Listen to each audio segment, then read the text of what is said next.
Santa. Now to the aftermath of that train derailment in Ohio, where local residents are very reluctant to accept official advice that it's safe to return home. I wonder why. I've seen so many people be like, dude, it's not that big of a deal, including even like Alan Fisher, who I love. I think he does a great job because it's like about trains and he knows too much about trains, I think. People being like, oh, it's not that big of a deal. Yes, because of derailments being such, as I've talked about, such a normal part. No, he didn't say it, but he liked the tweet about it I saw, I think. Anyway, I don't think he personally thinks it's not that big of a deal. But I think that if you cover trains all the time, you know that derailments happen. Thousands of derailments happen a year. Some of those derailments are not that big of a deal. It's just like a train literally getting off the, a train slightly getting off track. You know what I mean? Not like a major one.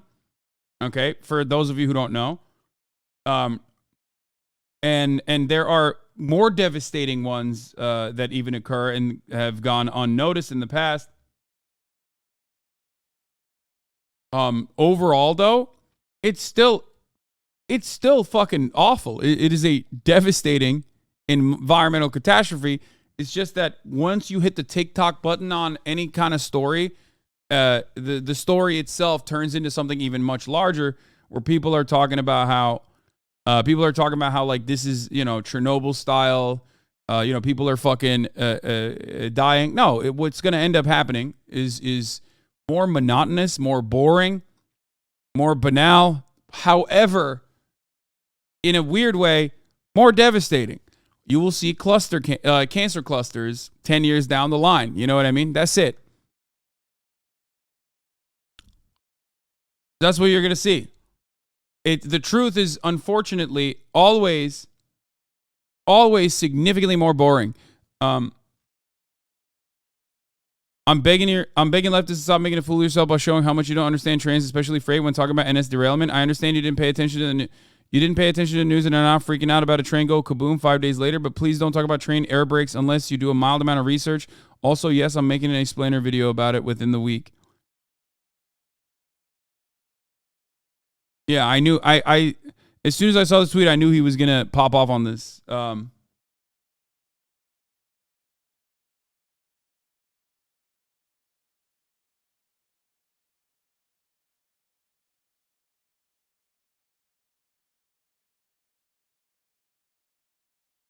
Train nerds mad we're calling their 150-year-old tech shitty.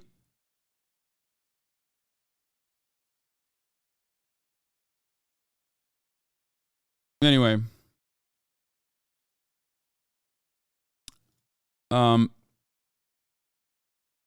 More cancer for big cancer to scam people into funding big cancer CEOs. Okay. Would you consider yourself a train head? No. I merely am a train observer and an appreciator. I would never call myself a train head because there is so much more to know about trains that I do not know. I would never say that. Anyway, so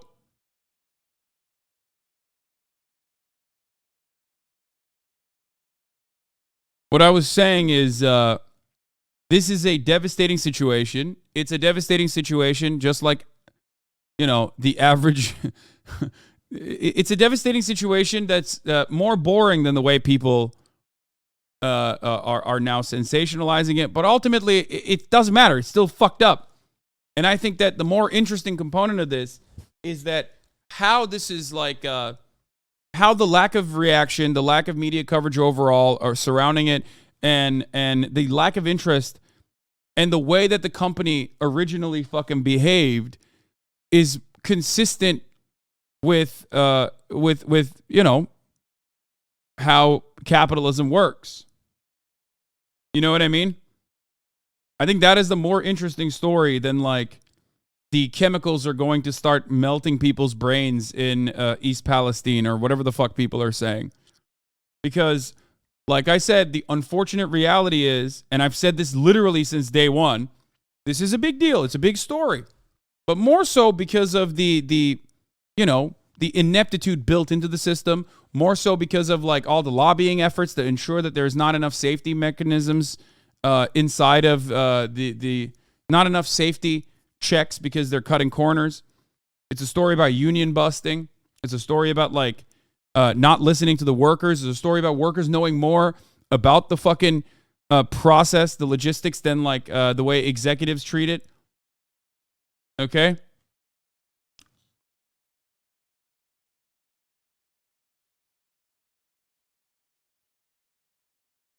This is just another story about another town being absolutely fucking destroyed by profit-seeking demons and the government not doing anything about it. Okay?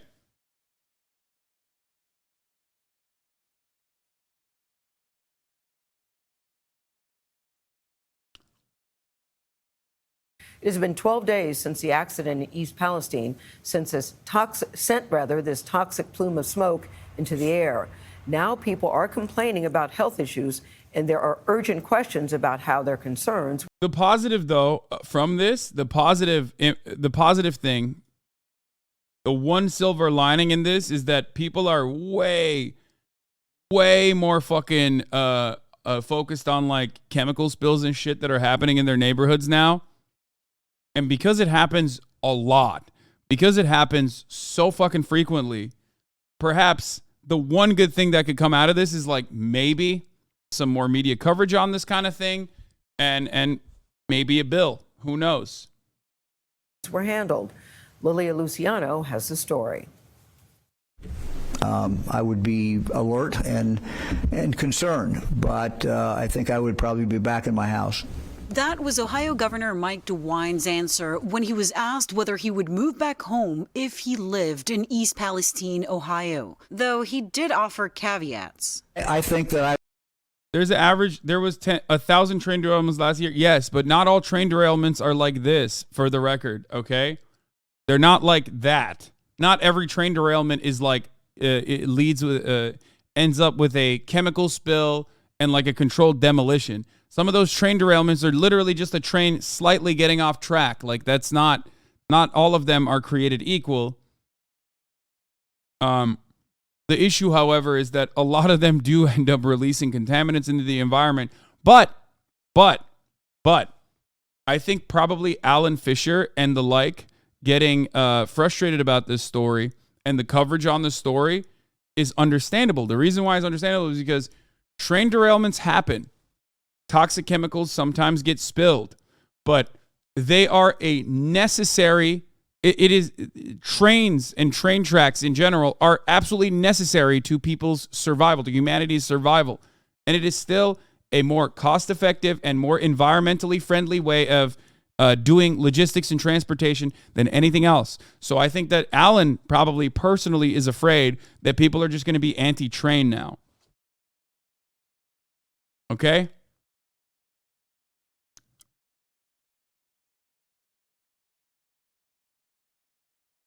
I would be drinking the bottled water.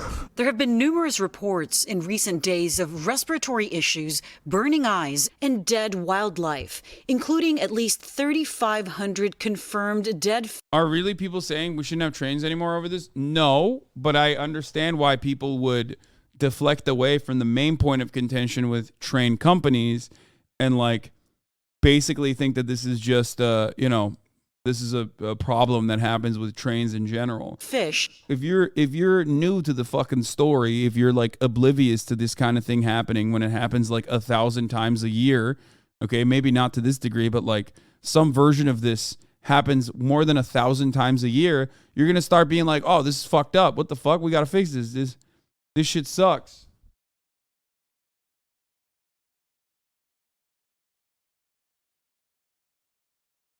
Killed by contamination. We don't have any evidence of non-aquatic species suffering from the derailment. 5 of the train cars were carrying vinyl chloride, a highly combustible chemical linked to a higher risk of some kinds of cancers. Crews conducted a controlled release of the carcinogen to reduce the risk of an explosion. When you have combustion or burning, you create all sorts of different byproducts. It's important to understand to cast a wide net when you're testing, because you want to narrow out and rule out chemicals that could pose an acute health risk or linger around. The governor and other officials lifted the town's evacuation order a week ago after health officials said air quality was back to acceptable levels and the city's main water supply, they said, was safe. 2 days after the evacuation order was lifted, the EPA said 3 additional hazardous chemicals were found on the derailed train cars. This train apparently was not considered a high hazardous material train. Yesterday, Governor DeWine revealed that since only 20 of the 150 cars contained hazardous materials, the company, citing federal law, was not required to notify the state of Ohio that the train had toxic chemicals on board. Frankly, if this is true, and I'm told it's true, this is absurd. For CBS Mornings, I'm Lilia Luciano. That's crazy, man. You should look to your party about how they feel about fucking... You should ask other members in your party how they feel about deregulation. The Joe Rogan experience. Now, I don't know if they have to take additional precautions due to traveling with hazardous waste and whether or not those precautions were or were not taken. That's what I'm hearing about this case, is that I think the people in charge of rolling back railroad safety regulations should see prison time. I know it won't happen, but what do you think? What do I think? You want to ask me what I think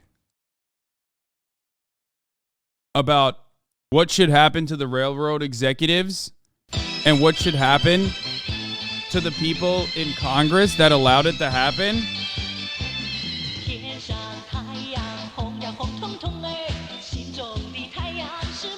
I'll tell you what I think. I mean, they might not get everything right, but I think there's usually some really cool stuff that they do out there in China, especially as it pertains to like mishandling chemicals. I'm just saying, like 49 Ruhai logistics staff and government officials also were sentenced. And the highest sentence, and this might come as a surprise to you, was not given to the random guy that's in the bottom of the fucking rung, the worker, but instead the executive, a board member, accused of dereliction of duty, abuse of power, and accepting bribes and giving lesser punishments. All I'm saying is,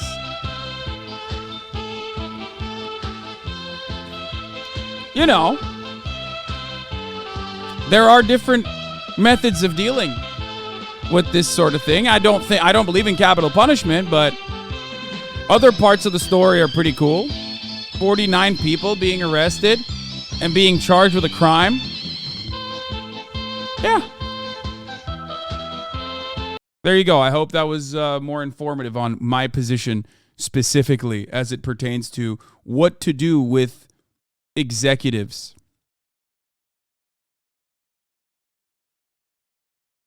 Yeah, it's not a death sentence. They give him a suspended death sentence, which is life in jail, for the record. For those of you who are like, what the fuck? A death sentence? That's crazy. I mean, they do actually sometimes execute. In that particular story, they did not. They just gave him a life sentence, perma jail.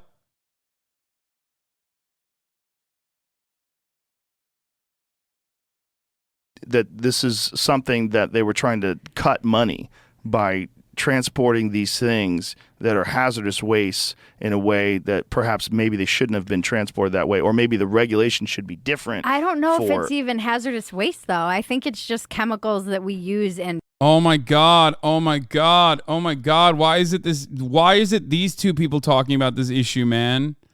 Why? I can't. She's not wrong. It isn't hazardous waste. It can sometimes feature hazardous waste, but She's not. Fuck. Oh my God. I hate this. And plastic. Oh, it's very hazardous. It's not waste. Right. Hazardous materials. Right. It's very hazardous material. I don't think it hits the it's ground. like the byproduct. Yeah. No, it's very dangerous materials. But that's why there's this one kid, Nick Drum, who's been doing these amazing TikToks that I'm obsessed with because it's that he's like a. I can't watch this. I can't. I really, I just like personally can't. I despise her. And Joe Rogan talking about this. Anyway. Do they watch the TikToks? Oh, the TikToks that we watched. Yeah, I know. We've seen all this. Okay, great.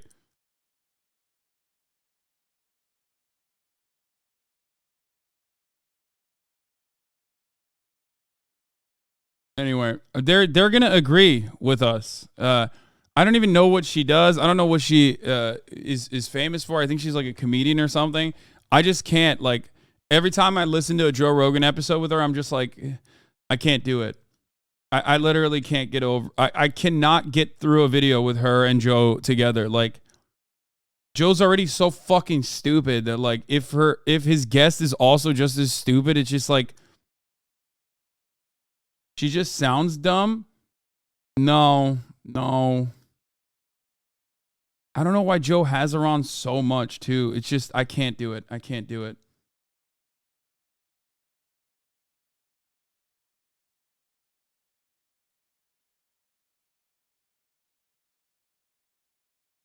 Yeah, she's a centrist poster turned comedian after Joe had her on. Exactly.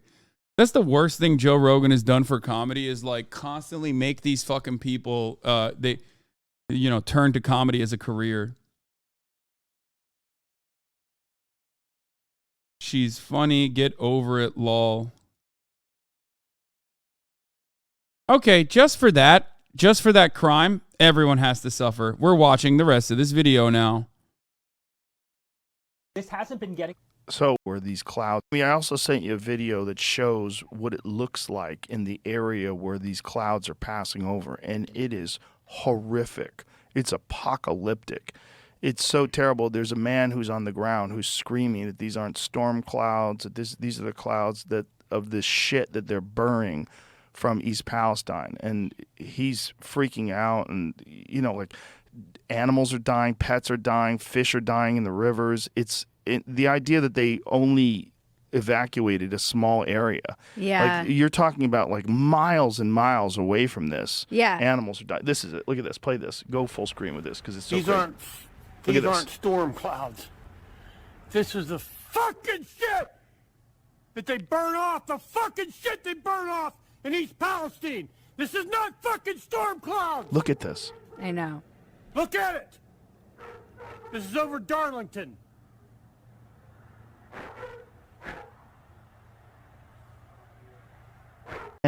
Yeah. And you can't hack. Burn. Is, that's why they felt they had to burn it. But it did explode, right? Didn't no, it catch they fire? felt it was going to be a massive explosion. And this would have happened anyway. But there's no other options. And they like in one of that kid's TikToks later on, he talks about how even the Joe Rogan fans hate her. She's just like, I don't think she provides anything unique or new to the fucking story. I wonder who the actual guest was that canceled. Funny listening to Joe struggle to describe internet influence without being able to say influence because he knows he'd be talking about himself. He really loves this woman or owes her something. I turned it on for 5 minutes to see if she relapsed or became marginally funny. Neither. She had a baby and forgot to pay her taxes correctly. I just like, I think, and Joe Rogan's audience is like, half still Joe Rogan stans and half people who like now despise Joe Rogan. And she does unite a lot of those people.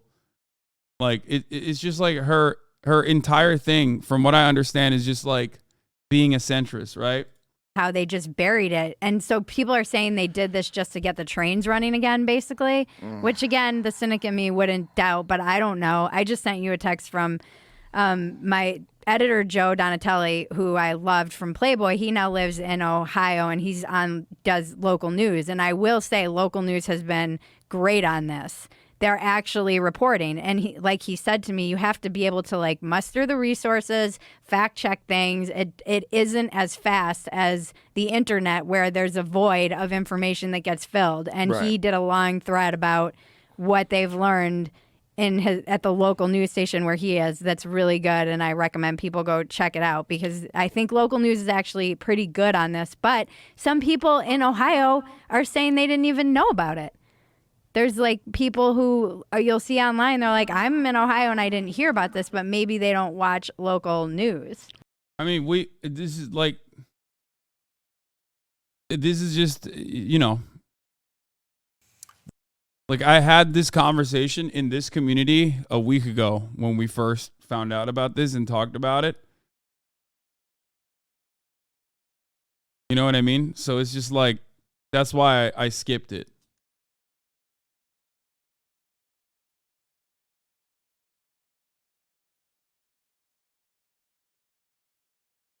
Hey, time for Ben Shapiro being weird as hell about childless women. Oh, God. I didn't want to hear from this. The thing that's going to happen, that is already happening, that I've talked about, is that, like, if liberals don't make this a political movement and utilize this as an opportunity and you know, talk about corporate greed and corruption and how it impacts even white neighborhoods that have been forgotten, then Republicans inevitably will turn this into some culture war thing. Marjorie Taylor Greene talked about it. Even Matt Walsh talked about it. Matt Walsh is now saying, you know, here, Matt Walsh is doing culture war shit.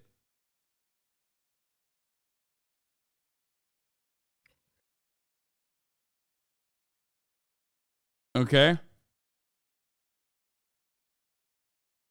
Tim Pool is suggesting that Antifa... Wait, what? Tim Pool suggesting Antifa derailed the train in East Palestine, calls his viewers to arm themselves in response? Moore County, North Carolina in early December. Damaging equipment in what local authorities called... Oh, yeah. I can't believe this is like a layup. It's good politics. It's good policy. And yet Democrats, unsurprisingly, are not utilizing this as an opportunity, even though they're in fucking charge.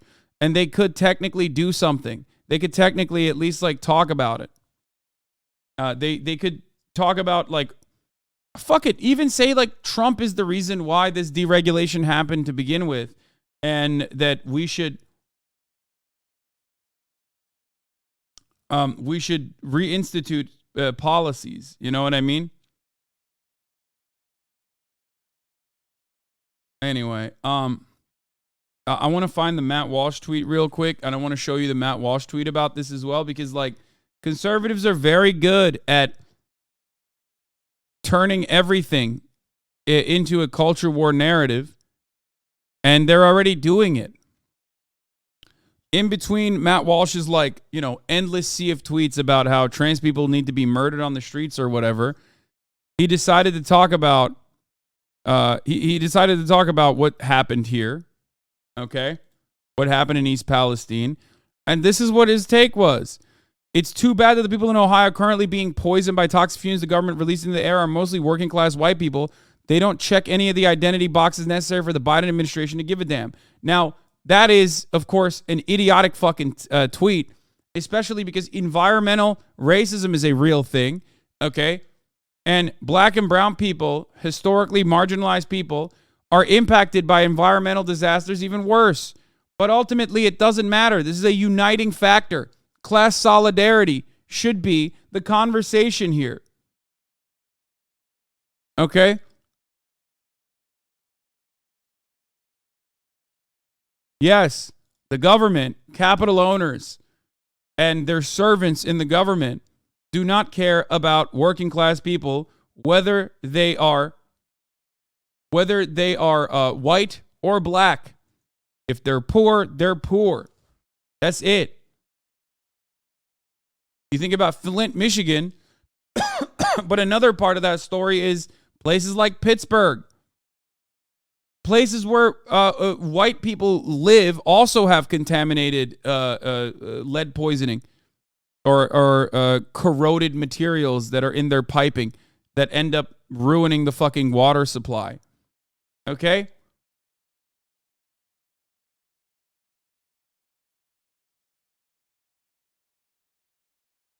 So people don't understand this reality for some fucking weird reason.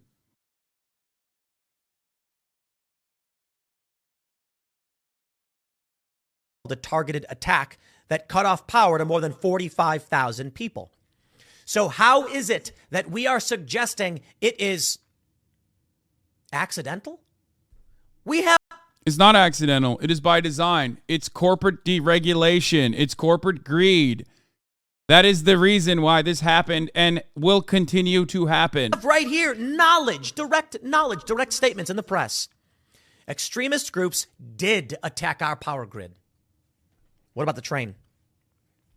Remember when It's Going Down, the far left extremist website, gave instructions on how to derail trains? And now trains are derailing and they're full of chemicals and they're exploding. Yeah, I don't know. Trains derail, man. They really do. So what can be said? Is it a network of terrorists that are attacking our grid?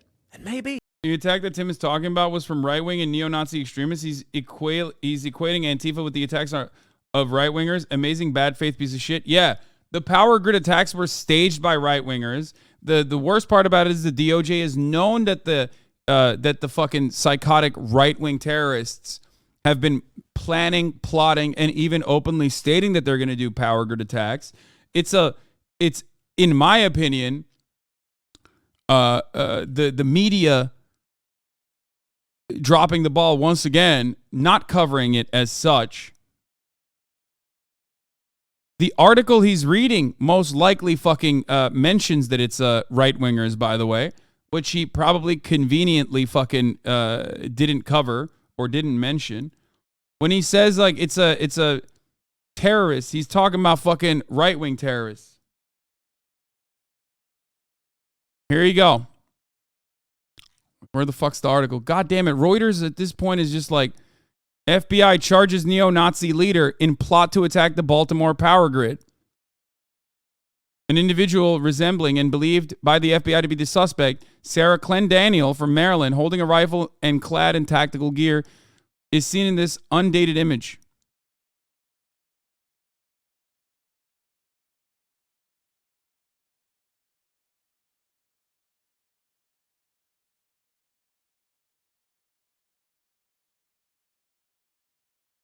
It's so fucking insane. It's like these guys, even when it's their fans that they have whipped up into anger and who turn around and act out of like racial animosity that they learn from these right-wing fucking outlets, end up, following up on their psychotic, violent desires. It's still Antifa. It's still left-wing. It's still left-wing terrorism.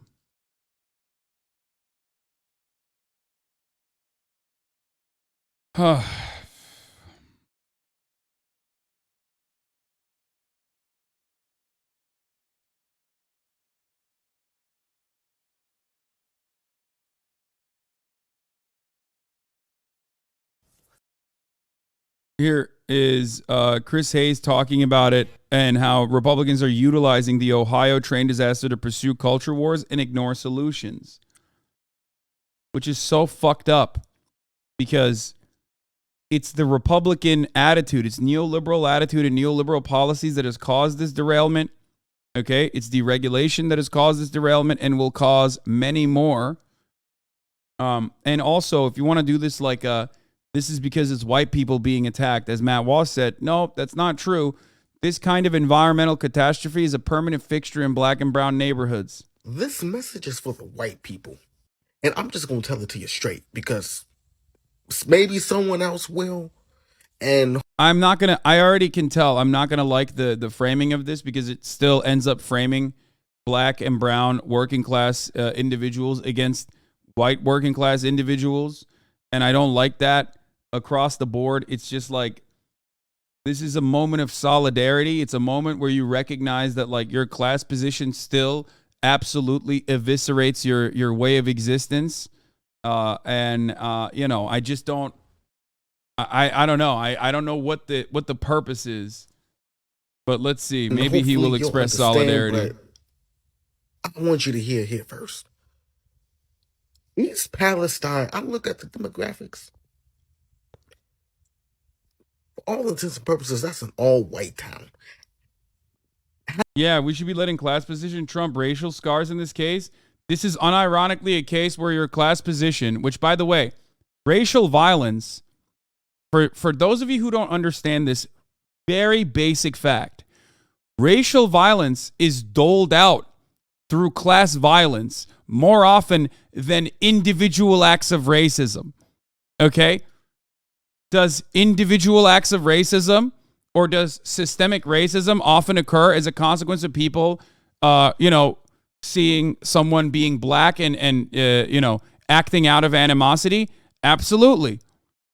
But the overwhelming majority of race-based violence, structural violence, is still dished out through the form of class violence. On the other side of it, right-wingers recognize this. Class still supersedes race in intersectionality. Okay? It does. That's why every fucking human being understands that Oprah, okay, despite being a black woman, is still in a more profoundly fortunate position as a billionaire than a white homeless person. Okay? It's so silly. When you talk about black existence and white existence, when you talk about black working class and white working class individuals, you need to look at the same class position, usually, in order to differentiate the additional hurdles that black people need to overcome. Extreme, but okay. Yeah, I'm using an extreme example because people constantly hit the class reductionist blah, blah, blah button. Okay? But ultimately, it's stupid. Had that been Savannah, had that been New Orleans, we would be talking about this situation in the context of environmental racism. I'm going to say that one more time. If this was New Orleans, the situation that happened in East Palestine, a city that is 98% white, had that happened in New Orleans, we would be talking about it as an instance of environmental racism. This is exactly what we have meant when we say that everything we've had to deal with as a people is going to come back onto you. This is the example. This is it. And the fact that y'all not getting appropriate news coverage, isn't that pissing y'all off? And I'm sure the people of East Palestine are good working people. Y'all don't deserve this. Like, let's just look at it for what it is right now. Your air has been poisoned. You can't breathe in the air. Your water has been poisoned. You can't drink it. You can't clean with it. You can't cook with it. Your soil has been poisoned. Y'all can't grow food. Y'all can't grow food using that soil. Your soil, your water, you can't do anything. All of y'all have been displaced in the worst economic crisis since goddamn near the damn Great Depression. I'm angry for y'all.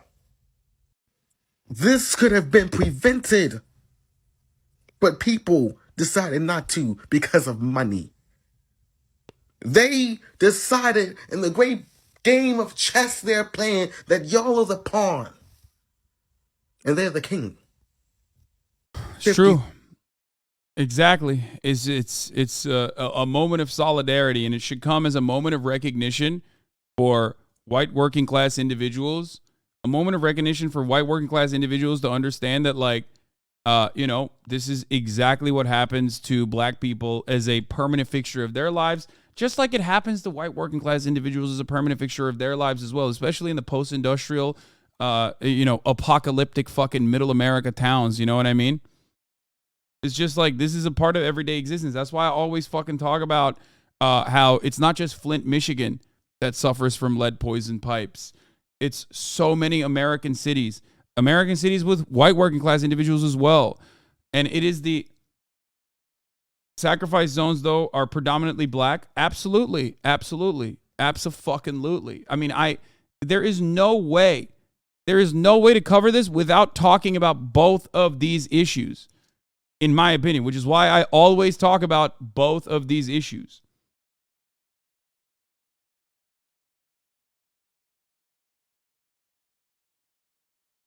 $50,000. The company that's responsible for this is deciding to give y'all. That's not even a penny off the dollar.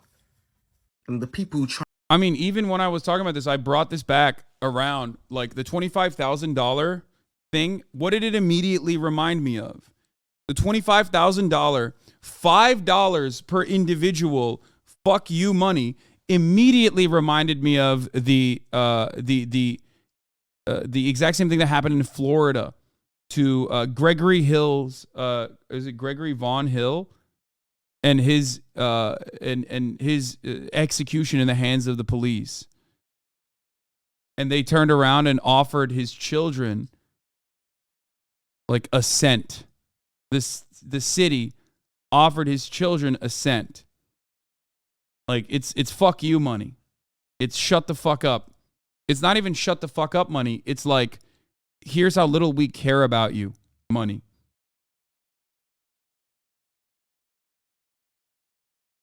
That's how it works.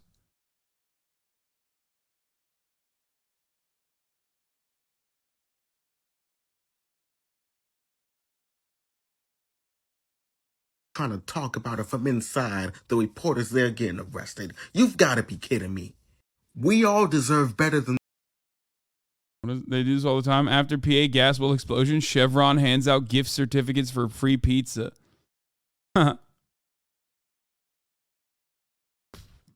Yeah. There you go. Come on, man. Like here. Oh, sorry. Did a gas well explode near your house? Don't worry. Don't worry, dude. You can avoid the top of the hour ad break with this $5 a month subscription that we're giving you. Don't worry. If you don't even have that, you at least have a Twitch Prime that you can use here. Or maybe you'll get gifted a sub if you're lucky.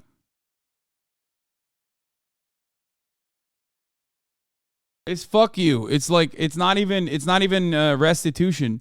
It's not even hush money. Even hush money would be fucked up in this circumstance, all things considered. Your way of life being uprooted. Crybaby Sap, thank you for the 5 gifted subs, allowing 5 people to no longer see the ads at the top of the hour. Here's the 3-minute ad break now.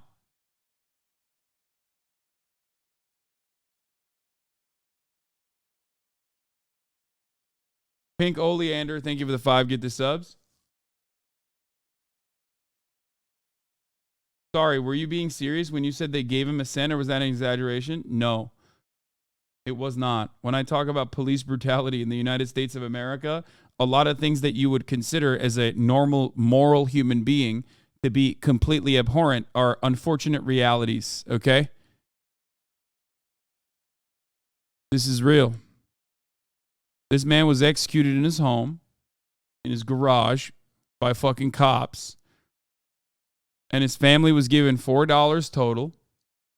And they take a percentage of that too. So they were getting mere pennies. Trinrek, thank you for the 5 gifted subs. Shush Jordan, thank you for the 5 gifted subs. Serpentin Axe, thank you for the 5 gifted subs. And Pink Oleander, thank you for the 5 gifted subs. Yeah.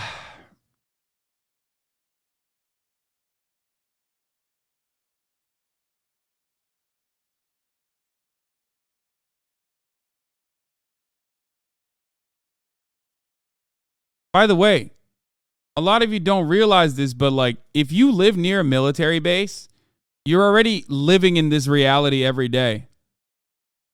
Okay? There are places where the American military has quite literally fucking destroyed the delicate ecological structures. Okay? Hawaii being a great example, but it's not just Hawaii. Everywhere. You don't even fucking know about it. You don't even hear about it. You don't even think about it. Every place. PFAS exposure, a widespread problem for troops and families nationwide. Doris Brock's husband was diagnosed with stage 4 bladder and prostate cancer in 2015. His urologist asked him if he'd served in Vietnam. The cancer, doctor said, was similar to what he'd seen in Vietnam veterans who'd been exposed to toxins like Agent Orange. The answer was no. But he served for 35 years as a member of the Air National Guard at Pease Air Force Base in New Hampshire, retiring as a Chief Master Sergeant.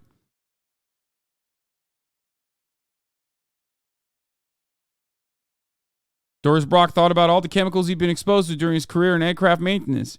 Trichloroethylene, PD680, different types of solvents, PFAS like the very back of my mind. They stand for per and polyfluoroalkyl substances, a large group of human-made chemicals that are ubiquitous in manufacturing. By the way, PFAS contamination is not just in military bases, for the record. These are forever chemicals that we use in our, daily, home appliances and shit. Teflon.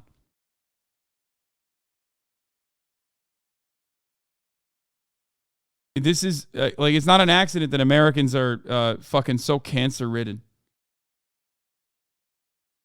We've been doing this for a very long time.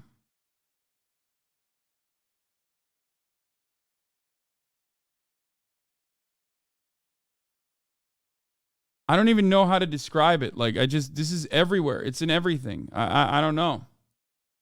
We already have it. We're fucking cooked. There's not really much we can do about it. I don't know what else to even say. Yeah, Dark Waters is a great example of this where, PFAS contamination was so fucking rampant because of toxic runoff that destroyed the natural water supply in a particular neighborhood due to being, downstream from DuPont's manufacturing facilities that, they...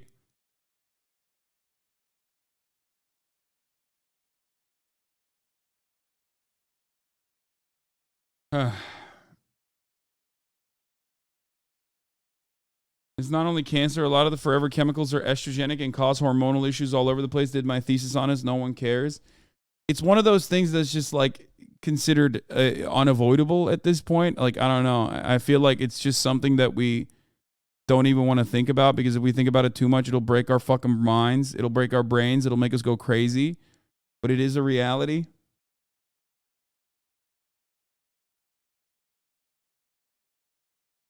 You know the weight of scientists. Non-stick is probably safe. The factories aren't.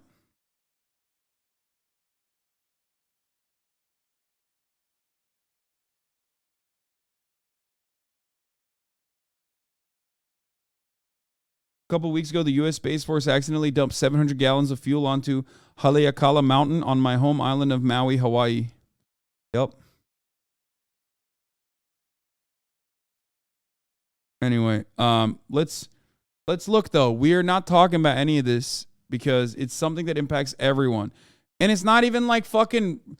Bro, this shit is so much a permanent fixture of our existence that rich people get this contamination too, for the record. Maybe they'll have better treatments down the line, but everyone's getting it. That's how capitalism works. Capital owners will sacrifice their children and even themselves for short-term benefits. They will then spend an entire lifetime trying to avoid the worst outcomes. But that's just how it works. Meanwhile, here's the culture war. Good evening from New York. I'm Chris Hayes. When a party wins a new majority in Congress, generally what they want to do is hit the ground running. So far, the Republicans have not done that. After an interminable series of votes, historic, in fact, House Republicans did finally elect Kevin McCarthy Speaker of the House. And earlier this month, credit where due, they did manage to kick Democratic Congresswoman Ilhan Omar off the Foreign Affairs. Chris Hayes is the only motherfucker on MSNBC that's like, pretty good. I mean, I guess technically Mehdi Hassan is also on MSNBC, but Chris Hayes consistently doing diligent and good reporting and good commentary. Committee for reasons they weren't really able to articulate. But apart from that, on issues of actual substance, they've got nothing to show for their majority. As the New York Times put it somewhat diplomatically, 6 weeks into the majority, Republican leaders have found themselves paralyzed on some of the biggest issues they promised to address as they pressed to win control of the House last year. More simply, you might say Republicans are in disarray. And it really shouldn't be this hard. This is governing on easy mode. Chris is a bit of a Hasanabi head as well. But, because Republicans only control the House while Democrats control the Senate and the White House. They don't even need to worry about passing something that could just become law. It's literally all just messaging bills. And they somehow can't even do that right. After running a midterm campaign on inflation and gas prices and crime, they've done nothing to even symbolically address those issues. Instead, they've turned Congress into the legislative branch of Fox News, holding these hearings about why their Twitter accounts were banned and promising to investigate why a TV provider dropped Newsmax. And yes, you can chalk a lot of this up to the personalities at issue, the kinds of people who excel in modern Republican politics, the fractiousness, the MAGA caucus calling the shots in a narrow majority. But that doesn't explain it all. I actually think there's something much deeper at play. I have a theory here. And an illustration of that theory in action is all on display right now in the reaction to the train derailment disaster in Ohio. So, as you've likely heard, as Mehdi covered on the program last night, train carrying chemicals, including a toxic flammable gas called vinyl chloride, derailed near the Ohio-Pennsylvania border earlier this month. That, in turn, started a fire, and then they had to do a sort of controlled release of some of those chemicals, which blanketed the town of East Palestine, Ohio, in noxious smoke. There are, as of today and continuing, really significant concerns about the accident leaving behind a lasting environmental disaster. And many residents of the town of East Palestine are complaining of health issues and, understandably, fearful about returning to their homes. Some living in the area are still smelling strong chemical odors. Now they're demanding transparency about what toxins might be lurking in local creeks and in the atmosphere, how they could potentially impact the area in the future. The EPA says the village's water supply is safe. Residents are worried that homes with well water may be at risk. And residents say they want long-term testing with the results publicly posted. When journalists in the New Republic interviewed people on the ground, including a woman whose family donned N95 masks and gloves before entering their contaminated home, only to find, quote, after leaving her eyes burned and itched, her throat was sore, she had a rash, her husband and both her sisters had migraines. Another woman who lives by the accident site, quote, has suffered from a sore throat while her 8-month-old baby has suffered respiratory issues. Now, after enormous public pressure, Norfolk Southern, which is the rail company that operated the train that derailed, announced a new round of financial assistance to benefit the impacted community today. But it's pretty clear that a lot more needs to be done for the people of East Palestine. And this is where we come to what I think is the sort of fundamental failure of the Republican Party right now. Because Republicans have had a lot to say about the incident. They've been talking about a lot. They've mostly been trying to score political points at the expense of the Biden administration. Marjorie Taylor Greene, current thought leader of the Republican Party, who voted against the bipartisan infrastructure bill last Congress, went on a somewhat bizarre Twitter rant where she seemed to blame pot-addled liberals for our crumbling institutions. Ohio Republican Senator J.D. Vance, fresh on the job, blamed the bipartisan infrastructure bill for not magically solving the problem of the train's derailment overnight.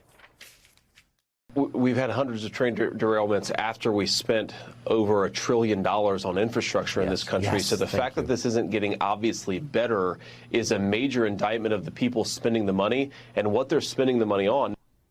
Now, that bill passed in November 2021. That was the appropriation for the money. It hasn't been spent, right? And we have not been able to fix an entire nation's crumbling infrastructure in the intervening year, though it's not clear this was an infrastructure problem to begin with. Now, a number of Republicans have also come forward to blame Biden's high-profile transportation secretary, Pete Buttigieg, including Florida Congressman Byron Donalds. I don't even know why we take Pete Buttigieg seriously at this point. This man, the only reason he's in his job is because of his intersectionality. Let's just be honest about the situation. Ironic for Representative Byron Donalds to say that, who was brought up as a speaker, potentially brought up for the speaker role, you know. Come on, man. You're a black Republican talking about intersectionality? Like, really? You're talking about, like, you know, come on, man. Jesus Christ. He doesn't know what he's doing. He's actually been a terrible transportation secretary. I mean, look, when the supply chains were being blown up, the man wasn't even at work. Nobody missed him. Nobody even knew he was there. He was on paternity leave when that happened for his child was born. Now, to be clear, Donalds is accusing Buttigieg of only getting his job because he's gay. It's a gross smear. But one right-wing podcaster took things a step further. Buttigieg is out talking about how workers are too white. For the last couple of years, I have been warning about this crusade against white people, and people shrug their shoulders and say, oh, Charlie, why does that matter? I could tell you why it matters. When there's a crisis now and the leaders hate working class whites, they're not going to scramble to save your life. They'll lie to you and tell you to go back home. It's just so fucking indecent that these right-wing psychopaths end up getting exactly what they wanted, which is deregulation, and then they look to the rubble of the chaos that they've caused and point to it again and say, this is happening because people don't care about you because you're fucking white. It's like, bro, that distinction was created so that this deregulation and the profit margins could remain as solidly profitable as possible. Like the original distinction of like, oh man, black people, white people, great replacement. Like that is a distraction. It's a distraction caused by right-wing racial propagandists. It's created with a specific purpose to get white working class people to not recognize that they are white working class people. Okay? Hyper focus on the white. Think that there's like very big distinctions in the way that like capital owners treat you from black people. Okay? And then you won't realize that they're taking money out of your pocket, that they're fucking you over.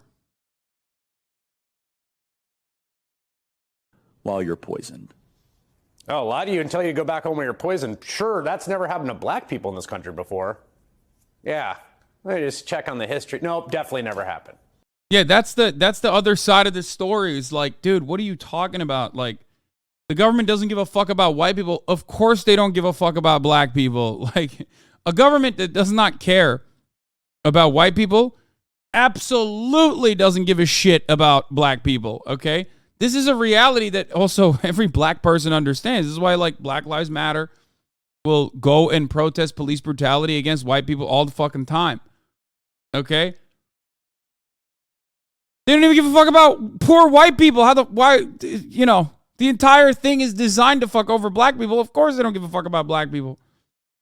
Okay, I'm cherry picking particularly ludicrous examples, but this is what they do. I mean, there's a real thing that happened, right? A very real thing. Real people really impacted by a real disaster. Tangible thing. But whenever there's a problem or a crisis, folks on the right got someone or some group that's out to get you. And maybe it's the openly gay Secretary of Transportation or a fictional cabal of woke elites conspiring against white people. And I get it. Republicans think this is a very sound rhetorical and political strategy. And I get why they're worked up about this issue. East Palestine is a very white, rural, working class place. It's the kind of town Donald Trump and Fox News tell you has been forgotten by woke elites. And when they say it's been forgotten and left behind, they're not entirely wrong. There's a real nugget of truth there. It's also true that Pete Buttigieg is Secretary of Transportation, that he isn't the guy in charge of regulating the railroads. And legitimate good faith criticisms of his job performance, rather than his identity, are obviously completely fair game. When you're the administration, when you're the presidency. It's kind of wild to hear this from an MSNBC commentator, by the way. I mean, MSDNC. This is the stuff you got to answer for. There's a major train derailment on your watch. Okay, so far so good. There's a real problem, right? Pete Buttigieg really is the transportation secretary. But here's where all of a sudden it ends.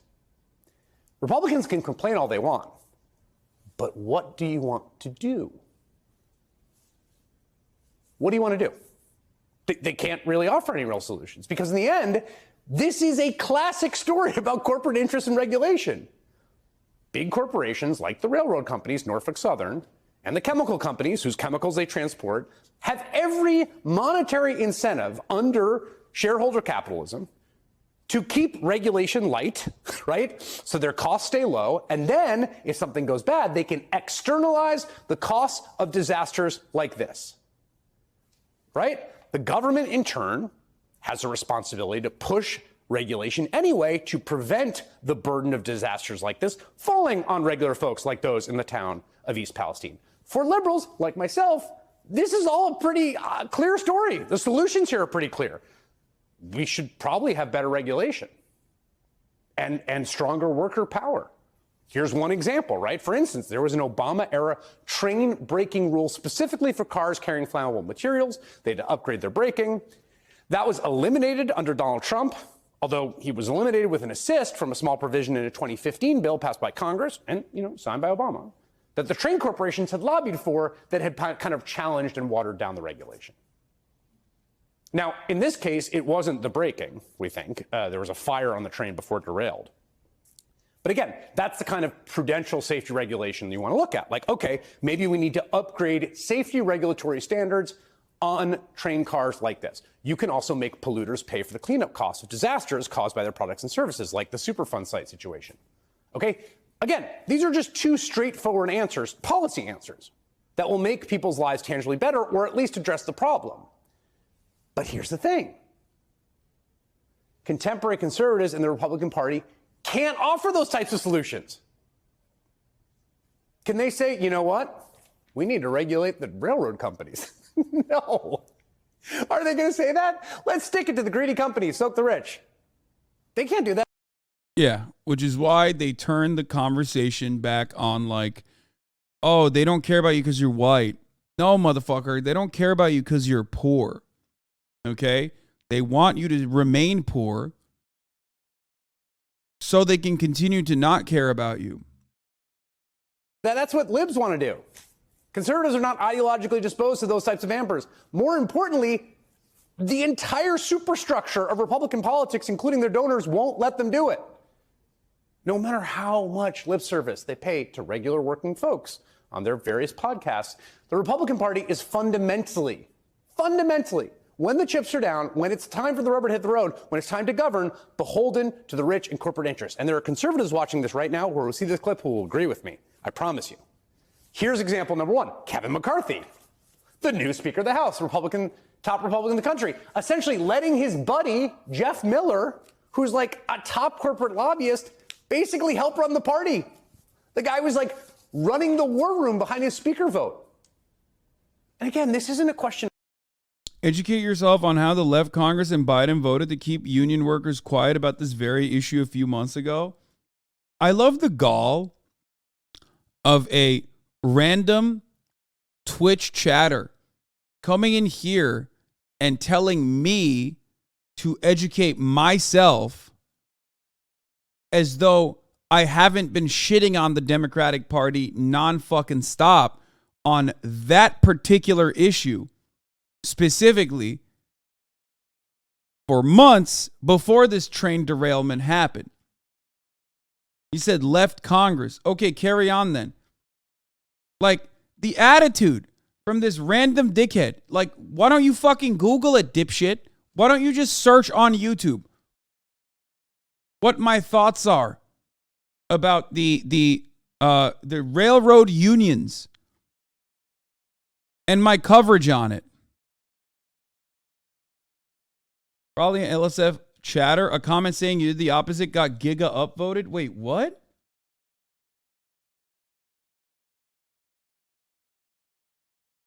People, all right, let's get into some labor use. People just make shit up about me now. Is that what it is? They just, I mean, they always do, but like they just say the exact opposite of what I actually have been advocating for. Is that what it is?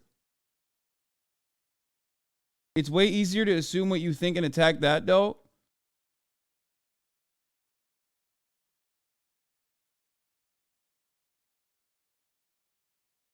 Oh, by the way, update on this issue. Full sellout from the White House for the majority of rail workers.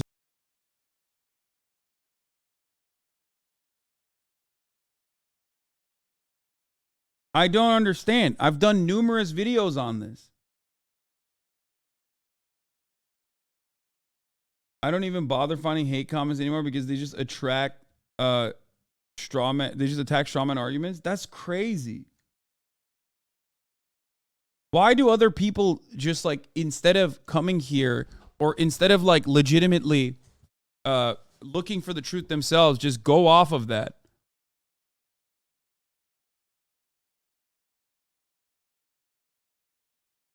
One from 2 months ago, one from 4 months ago.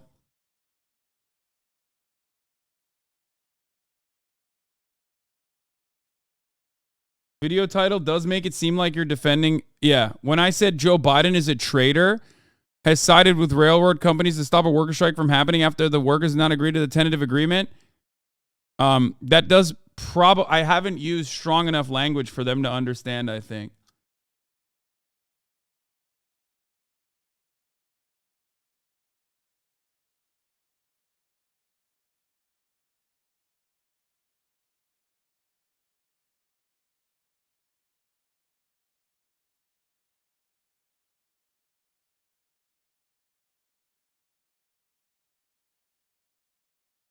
You read out a message of mine where I said I'm in hater communities to see what they're saying a while ago. And yeah, they've been getting wilder recently. Like, what the fuck are they saying now? They just like, they literally just, I guess they just have decided they'll make up things that are the exact opposite when like the information is readily available. At least back in the day, they would try to clip some shit. At least back in the day, they would try to clip some shit that made it seem like I was saying the exact opposite of what I'm actually saying. Now, they just like don't even look at that.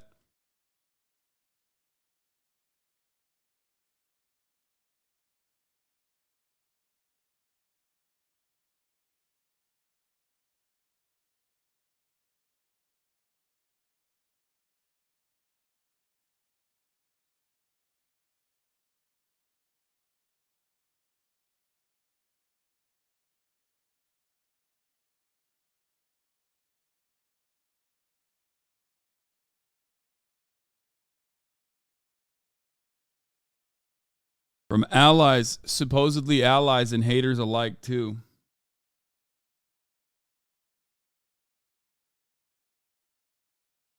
Anyway, let's continue. Of rhetoric. It's not a question of like sound bites and all that stuff. Politics is about interests and power and who the government helps and who it hurts and what it does. So what do Republicans really care about? There's a record here. What do they do when they had power? Well, they had a trifecta. They had the White House and the House and Senate, and they tried to repeal Obamacare, which, by the way, would have absolutely screwed over white working class voters. Their repeal plan. Even Tucker Carlson, the fake populist, frozen food heir, called Trump out for it. This bill has as one of its centerpieces a tax cut for investors that would primarily benefit people making over $250,000 a year. Already done pretty well in the past 10 years, as you know. Yeah. A Bloomberg analysis showed that counties that voted for you, middle class and working class counties, would do far less well under this bill than the counties that voted for Hillary, the more affluent counties. I know. It seems like maybe this isn't consistent with the message of the last election. No, a lot of things aren't consistent. Perfect. You ran on, we're going to screw over the global, we're going to go after the globalists and Hillary Clinton, the WikiLeaks, and we're going to help you. But now you're passing a tax cut for rich people and screwing over the you in that? I don't get it. Yeah, you have just put your finger on the contradiction at the heart of it all. Now, Obamacare repeal failed. So Republicans then moved on to Plan B. Again, what do you want to do with power? And it was the biggest tax cut since Ronald Reagan. They slashed the corporate tax rate. That's what they want to do. That was about it. That was the extent of the governing agenda. That's the problem with the modern Republican Party. Who they are, who they claim to be for, are fundamentally at odds. Because it's true, their base increasingly is rural working class voters. Folks who have real material needs, like the people in East Palestine who can't get into their home that need to be met. But all they can offer them is culture war nonsense. The problem is your transportation secretary is gay. Because their corporate masters won't let them do anything to take on the big corporations or help workers or organize labor. And so what you get a lot of tweets. You got a page on the House Republican website advertising all their members' various podcasts. You can listen to all their podcasts. Look at that. They've all got podcasts. Good for them. On those podcasts, they rail against the liberal elites. But what you do not get is any real solution for actual real people. Yeah, nobody wants to work anymore. Everyone wants to be a fucking influencer. You know what I mean? The only difference between like my rhetoric and Chris Hayes' rhetoric is that like he obviously doesn't have the same liberties that I do, editorially speaking, to just like straight up be like, yeah, Pete Buttigieg sucks. Like straight up.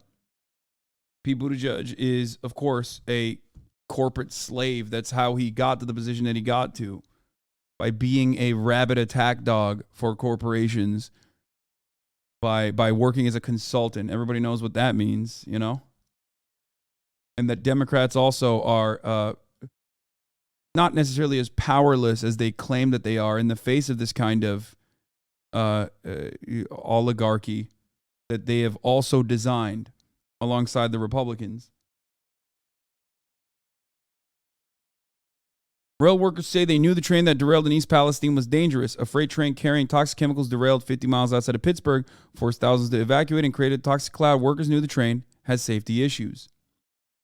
Norfolk Southern Train 32N derailed just outside of East Palestine, Ohio, 50 miles northwest of Pittsburgh. 38 of the train's 150 cars plowed into each other and thundered to the ground. Some of the cars then burst into flames, and the flames damaged another 12 cars. Of the dozens of derailed cars, 5 were tankers containing vinyl chloride. We already know, an industrial chemical used to make hard plastic. Breathing in vinyl chloride is not good. It is carcinogen. Is a cancer-inducing chemical. Initially, the tankers containing the vinyl chloride did their jobs, protecting the dangerous chemical from leaking. But a rapid temperature change made the Norfolk Southern worried the tankers wouldn't hold, which would produce a massive explosion and release the known carcinogen into the air and ground just outside of a town where thousands of people live. Carcinogenic is what I was going to say, but fucked it up. They chose to burn it instead, creating a giant smoke cloud that rose in the high air. It's too early to say what the long-term impact is, if any, of 32N's derailment will be, but it's also too early to say what caused 32N to go off the rails. But it was not a surprise to some people who worked for Norfolk Southern. They have been warning that something like this, or even much worse, was inevitable. Motherboard has been reporting on the freight train rail industry for 2 years, during which time we have interviewed dozens of Norfolk Southern employees across the company's service area about how to change the management philosophy that has made working conditions worse and jeopardized safety in exchange for supposed gains in efficiency. Motherboard has previously reported on many of the details about the company's safety practices. In the past week, Motherboard also interviewed 2 workers with a direct knowledge of 32N. Those 2 workers have provided additional details about 32N included in the story that shed light to the train's reputation in the months before its derailment. As previous reporting on the freight rail industry, Motherboard is not revealing the names, obviously. For years, NS, like several other major freight rail companies, has prioritized moving trains as quickly as possible out of terminals and rail yards over safety as a part of a wider move across the freight railroad industry towards management philosophy called precision scheduled railroading, which is intended to move more freight for lower costs. Safety inspection times and personnel have been slashed, hindering efforts to ensure trains are safe. Crews are dissuaded from reporting safety issues. Workers that persist in raising red flags are often ignored.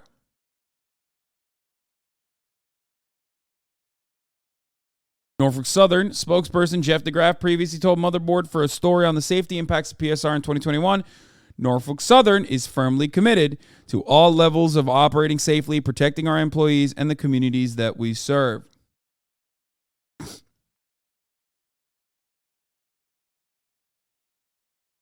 So here's a question.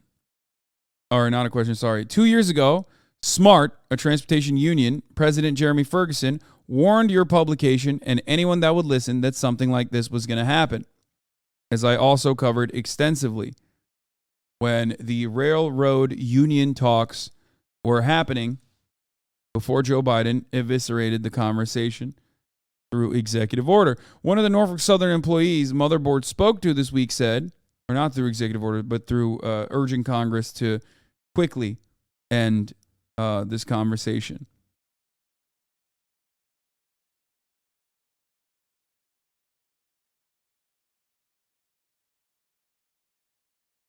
They're going to keep happening if regulators continue to allow this business model to ravage our nation's freight rail system in the pursuit of profit. My fear is that these corporations have so much money and political influence that nothing is going to change. And yeah, nothing is going to change.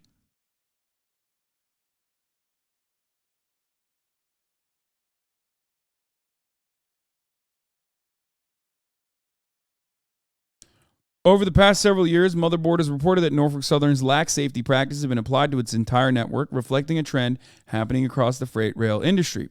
But two workers Motherboard spoke to this week said 32N in particular was a known safety risk. Like airline flight numbers, railroads assign the same train number to different physical trains that run the same routes on a repetitive schedule. 32N, which travels from outside St. Louis to the edge of Pittsburgh, has a reputation.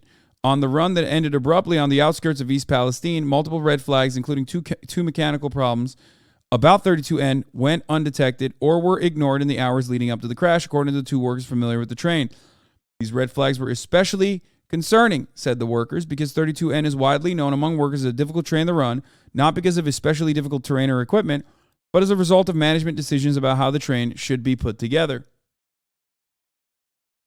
As a result, 32N has a nickname among some rail workers. It's common for trains to have nicknames in the railroad industry, but as one worker told Motherboard, the nicknames are given for a reason.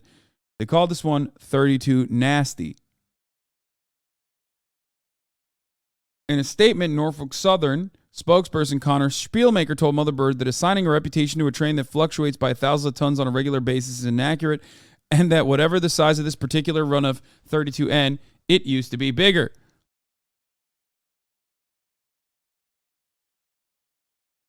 More importantly, this train previously ran as a longer and heavier train before being split into two shorter, lighter trains in the past few months as a part of a regular review of our network plan, where we adjusted a significant number of our trains and their schedules. Spielmaker also disputed the assertion that the train's weight was unevenly distributed, calling it false because the weight was uniform throughout.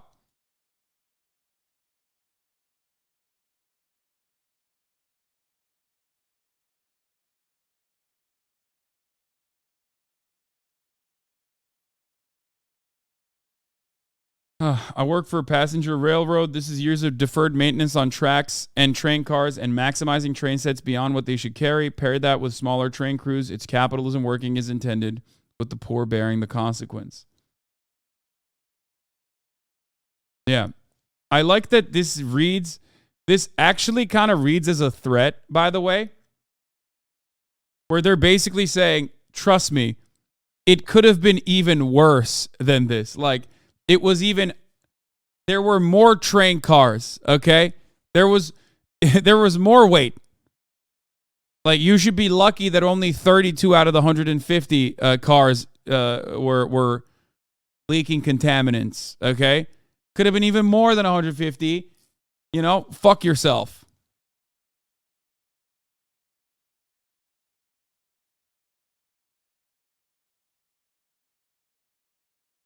The Ohio National Guard, 3 days after the derailment, as well as the governors in Ohio, Pennsylvania, forced thousands of people from the town and surrounding areas to evacuate. They did a controlled release of the tankers. This involved blowing holes in the tankers, leaking the vinyl chloride into a trench, and setting it on fire. The operation created a gigantic smoke cloud that garnered apocalyptic comparisons. People took photos of it from the airplane, not realizing what the fuck it was. Here's one. There's even a scarier one that I saw on Reddit. Officials warn, according to the AP, the controlled burn was sent phosphogene and hydrogen chloride into the air. Phosgene was one of the several toxic chemicals used in World War I as a chemical weapon. Hydrogen chloride has strict exposure limits because the overexposure can result in chemical burns, respiratory failure, and death. Does anyone have the other picture? Authorities insisted the operation... Oh, here it is. Yeah, look at this shit, dude. Looking like a Chatter's mom. Just a gaping black hole.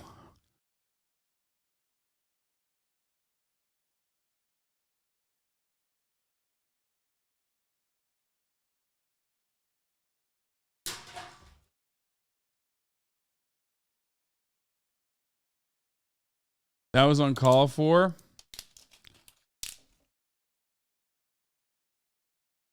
Unfollowed.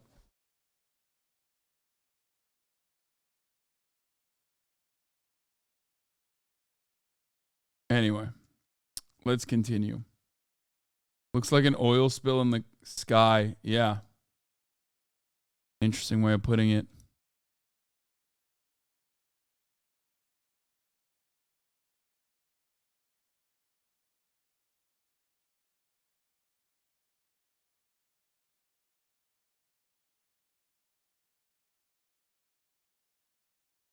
On. Second, I gotta do something here.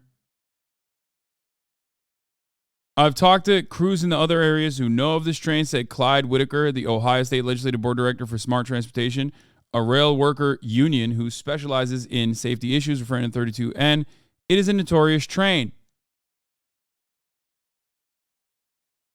2021, Motherboard reported there was an increasing likelihood of a catastrophic freight train derailment due to the implementation of precision scheduled railroading, a management philosophy.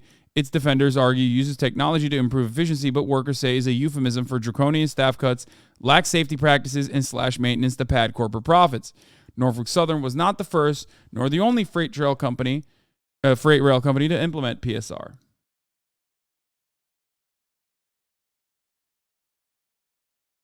I urge you to understand that this is not the only freight train that is impacted by this. Whenever people talk about precision, whenever people talk about efficiency, understand that what they are talking about is cutting corners, okay? Efficiency and precision is capitalist speak for cutting corners and reducing the number of staff members, and cutting corners in the form of like basically getting away with whatever the fuck they can by not improving safety standards. You just know the McKinsey ghouls were behind the efficiency measures? Yeah. I mean, probably. It's not, that's the least surprising thing out of this story.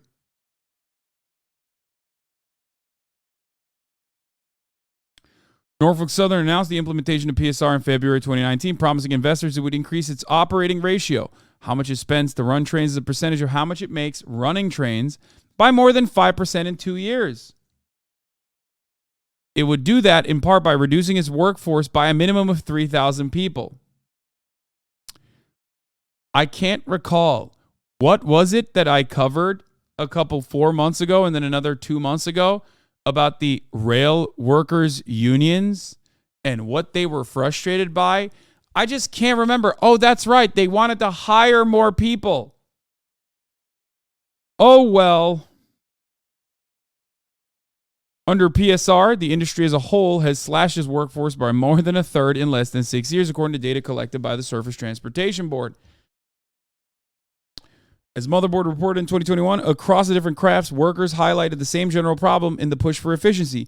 Fewer workers are being tasked with more, rushed through safety-critical inspections and repairs, and are pressured not to report defects or potential safety issues that will take cars out of service and require manpower to fix. At the time, the spokesperson told Motherboard, our comprehensive approach mirrors that of freight railroad industry, including significant private investment, employee training efforts, technology implementation, regular inspections, and community outreach, which has led to dramatic safety improvements over the past 2 decades with respect to train accidents and employee injuries. The warnings expressed by industry insiders and motherboards are reporting congressional hearings, proposed regulation change comments, and other forums have not changed working conditions for rail workers. The House Transportation Committee requested the Government Accountability Office study the issue, which has no regulatory power, resulting in a 57-page report published at the end of last year.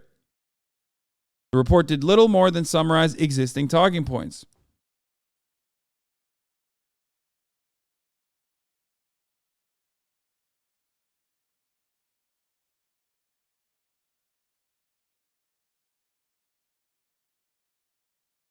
Whew. Anyway, that's what it is.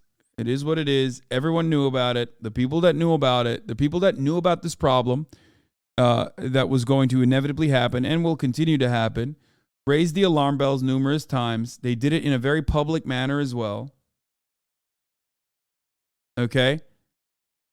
This is just like many other hidden industries that are responsible for our day-to-day existence, a very difficult fucking task, okay? But it's also a necessity. You have to have railroads. You have to have railroads carry toxic chemicals, okay?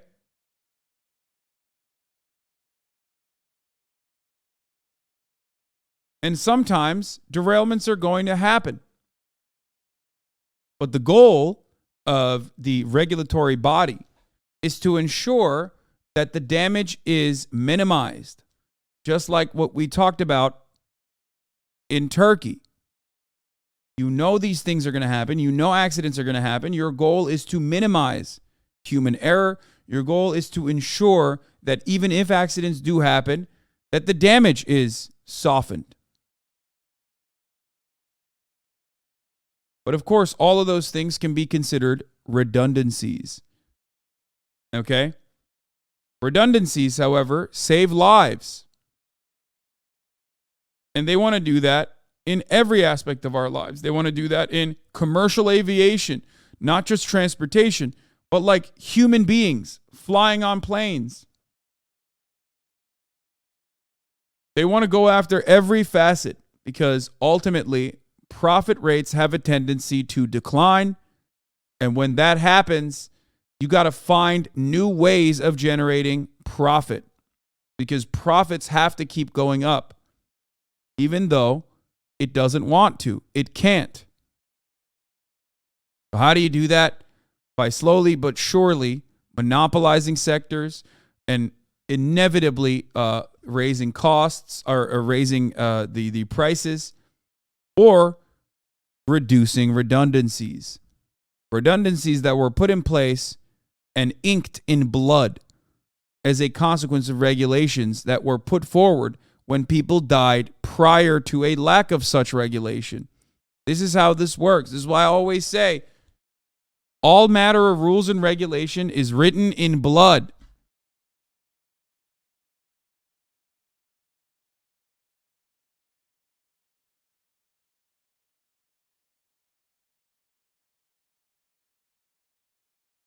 But we just keep going back to that. Keep going back to that because, you know, the prophet gods, we are beholden to them. The only way to stop that is by creating stronger labor protections and allowing the labor unions to, you know, advocate for best safety practices because they know better. They know better than the executives always. This is yet another great example. People always say like, oh, labor unions, you're giving too much power to the workers. What the fuck do the workers know, right? Well, there you go. They knew about this. They talked about this, and it fell on deaf ears. And this is just one issue. This is just one of the normal aspects of living in the United States of America, okay? That's why Norfolk Southern thought they could get away with paying $25,000 and moving on. because it's not even as bad or as public as like other train derailments that end up killing people with explosions or with, you know, trains actually with impact. And that's it, because they do get away with it. It's no different than the 5 cops in the Scorpion unit that brutally executed with their bare hands Tyree Nichols. They were on camera talking shit. They didn't think they were going to get punished because that is the normal standard operations. That's business as usual. So they didn't even think that they would get in trouble for it. You know?